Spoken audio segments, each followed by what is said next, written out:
This morning, the police department is conducting a raid and executing a padlocking order on a home here at 365 Monaco Drive. This is only the fourth time in ever that the police department has executed a padlocking order on a residence. We don't take that lightly, but based on what has happened here at this residence over the past several years, the police department really had no alternative. We went to the district attorney's office and the courts to secure the padlocking order that's being executed this morning. Over the past 7 years, the police department's responded to more than 100 calls at this residence. Think about the drain on the resources of the Hermitage precinct and also the impact on this neighborhood. The calls have involved a variety of criminal activity, from domestic disturbances to drug activity to even a homicide in July of last year. In July of 2019, a man was actually killed in this residence during what we think was an exchange of a gun for drugs. That homicide continues to remain under active investigation by the Hermitage precinct. When officers arrived here this morning, 26 persons, 26 adults, were inside this residence in various locations.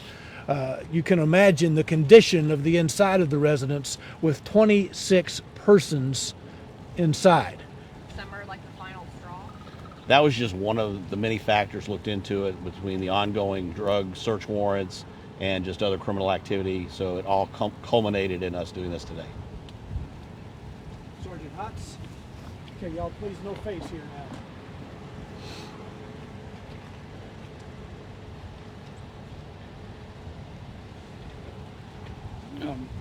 We made the decision to approach the district attorney's office due to the fact that the existence of a residence like this posed an immediate danger to the community around it, the Hermitage community.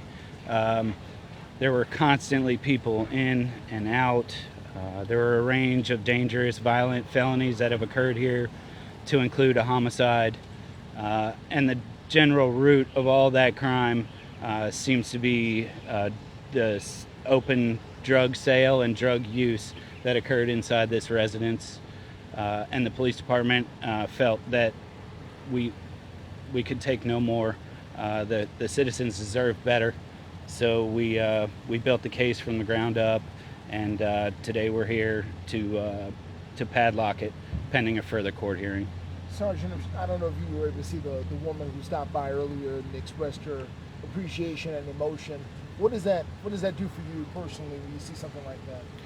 That makes me feel like what we do matters, that the community knows that we are working hard every day to make Hermitage Precinct, as well as the entire Metro Nashville area, a safer, better place. And very visible, larger scale police activities like this, let it be a warning to those who operate other establishments like this, whether it's a residence or a business, that enough is enough, and we will not tolerate this kind of blatant nuisance activity. Talk about the dangers your guys face when they go in there.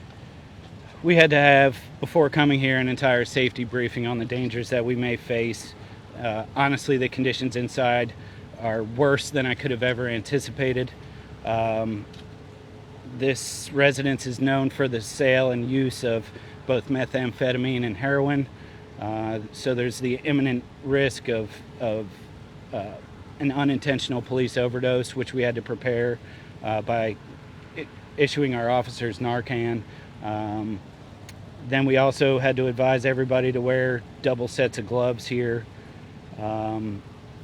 because of the risk of there's significant amount of uncapped needles inside the house, as well as the danger that the police department faced. We had to have the SWAT team execute the search warrant due to the elevated threat assessment. When we were securing the residence, I was on one corner of the building, and a window opened up and a person's hand came out and they dropped a gun out of the window. It's just an extremely dangerous place, and the citizens of Hermitage deserve better, so we're giving it to them. infant inside as well, a small child inside. What does that do for something like this? And did you know, obviously, that was the case before you made the entrance? We had no indication that there was a baby inside.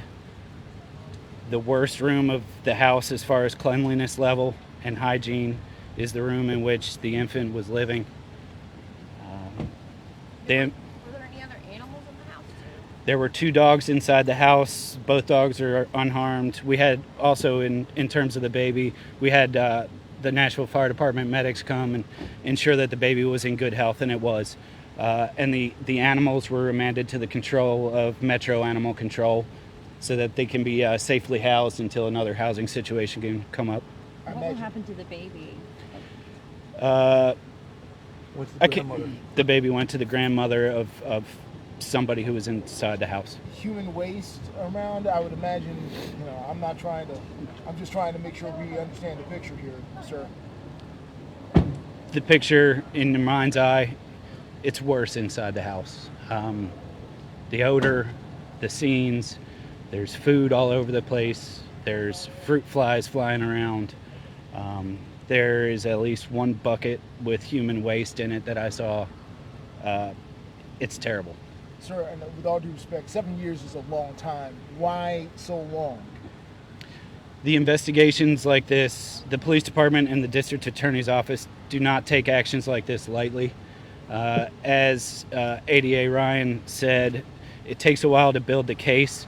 I only personally came involved with this when we started doing undercover operations and purchasing different amounts of narcotics from the location. And then we ended up coming back again after a first search warrant on a second search warrant. And the owner of the house was warned that this was one potential outcome if he didn't cease the nuisance activity. And then we ended up coming back again for a homicide. And at that point, I made a concerted effort to write the order and do the investigation. It's gotten progressively worse. When a home's padlocked like this, I mean, is there a future for it? Will it be livable again in a few years? Would anybody even want to live in it again, I guess? Like, what happens to a home when it's... I believe this house could be remediated, but it's going to take a lot. I can't say what the outcome of this investigation is going to be. Now it's in the hands of the courts. Judge Dozier signed the order, and we'll be in Judge Dozier's courtroom next week. And it could either be settled in a hearing, or it could be settled through negotiations between the homeowner and the district attorney's office with my input as well. Worst case you've seen? This is top 2. I'll say this is the worst I've seen. How many years on the force? 10 years now. 10 years on the force. Worst case you've seen? This is the worst house I've been in. All right, you all, Lieutenant Charles Beasley is here. He's the acting commander today for the Hermitage Precinct, and he'll speak a little bit about the Hermitage community. He can be on camera, right? Yes, he can be on camera. Hey guys, the one thing I wanted to do is tell everybody out there that the community, that we appreciate their calls. It was due to them calling to us and letting us know what was going on that we were able to help with them and do something. We also were able to reach out to the court systems, and they were able to help us with this stuff too. I heard a lot of comments and questions, but this is a constitutional right somebody has, and it's not easy doing this. So we just want to thank everybody that called to let us know, and we also wanted to let everybody know that if you have an issue or whatever, please reach out to us, and we'll see what we can do about quality of life issues for people in the community, because that's what we're here for. We're just trying to build a partnership with everybody that's in Hermitage. You got the hug from the lady earlier who lived on the street for 8 years and has seen a lot of this. What does that do for you? Man, it's just amazingly gratifying that we were able to help somebody. I mean, that's what the police department's here to do. We're here to help people as much as we can, and when we can help somebody like that, it's just truly amazing. How many tips would you say that you received? There's no telling, because you're looking at 106 calls that's come over here.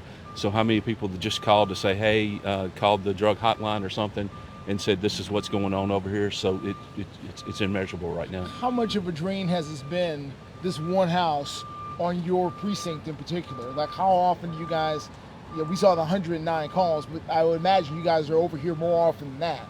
Well, and you gotta think about the amount of time that we spend on each call.